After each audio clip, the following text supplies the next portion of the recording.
Hi everyone. So in this video, I'm going to be showing you how you can search for potential solar farms using Landhawk. So there are a couple of ways that you can go about doing this, and the first one is using our Site Finder tool.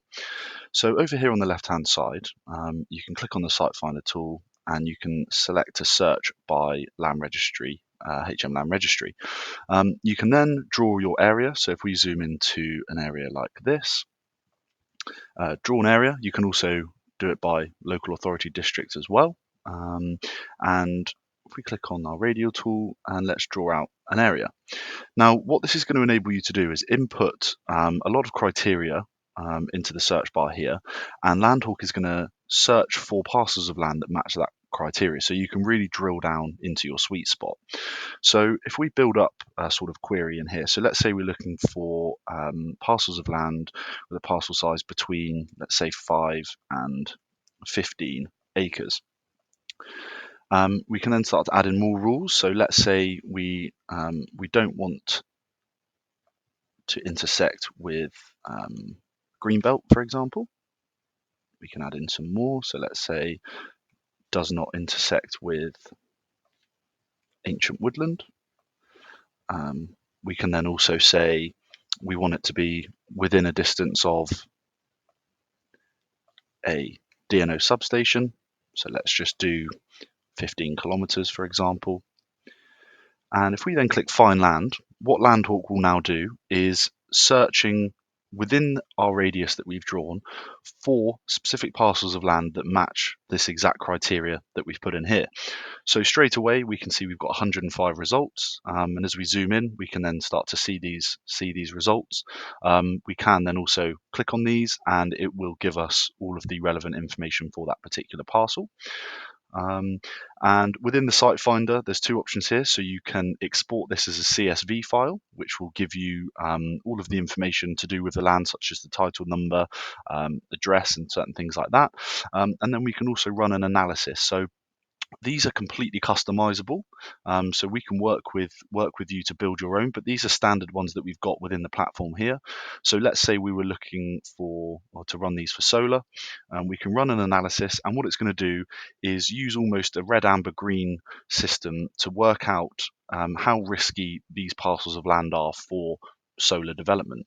So as we can see here, we've got a number of sort of very high risk ones. And when we hover over these, it will actually tell us why these are very high risk. What we can then do is we can select all of these and we can save them down. And what that will then do is it will save all of the 105 into the workspace. So in here in the workspace section, all of my parcels of land that I've just searched for using the Site Finder will appear in here. And you can then click on these. You've then got the relevant information for each particular site. You've got the ability to upload your documents, have a look further into the site constraints, any previous planning applications, etc. And then what you can also do is export your PDF report. So again, within this report, for each one, it will give you an overview of the site, and it will then also give you the information in terms of environmental. Does it intersect with anything? Historic, looking at the utilities. This is completely customizable to you. You can untick and tick within that sort of first section to choose the information that you want to see within here. And then as we start to scroll down, we can then start to see some of the distances and how far away we are. And then also under the utilities, we can then see, how far away the nearest substation is and things like that. That's the first way. And the second way is then using our sort of land assembly tool. So what we can do is we can start to flick on and turn on a number of different layers. So if we start to search in the all layer section, so let's look for Greenbelt. We can turn this on. Let's say we're looking for Forestry Commission. As we start to scroll down, let's look for footpaths, area of outstanding natural beauty, ancient woodland, and things like that. So you can then see all of these start to overlay on a map. Now we can use the land assembly tool to start to build a land assembly if we're looking to bring together, a vast number of number of parcels. So over here on the left-hand side is our land assembly tool. And what we can then do is we can start to click around.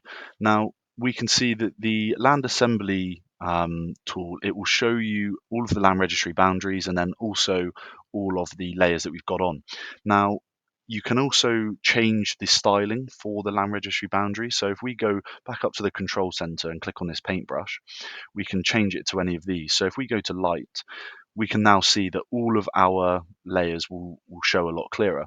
So if we then go back to the land assembly tool, we can then start to create our land assembly. All of the land parcels that we've selected will then appear on the left-hand side here. We can then have a look at the area in hectares, meters squared, and acres. It will also show us these indicative figures, which are the buildable area and the potential units. So the buildable area is calculated by the amount of land that isn't covered by planning constraints, and then the potential units is worked out by looking at the average size of a property. So if we were happy with our land assembly here, we can create a site card. We can choose our analysis profile again and click save. And what that will then do is save our land assembly into the workspace, and all of the relevant sort of constraints and everything like that will relate purely to the land assembly we've just drawn. If you want to go back in and edit this, you can click this button up here and it will take you straight back to your land assembly, and then you can just untick these and you can edit it from there. Very similarly with as you can with an individual site card, you can then also export the PDF report for that land assembly, and again all of the relevant information that you can select in here will show relating purely to the land assembly that you've created. Really useful tool, within creating these these solar farms. So two really useful ways. If you've got any further questions or would like any help, please do get in touch with myself or a member of the team and we'll be happy to help. Thank you.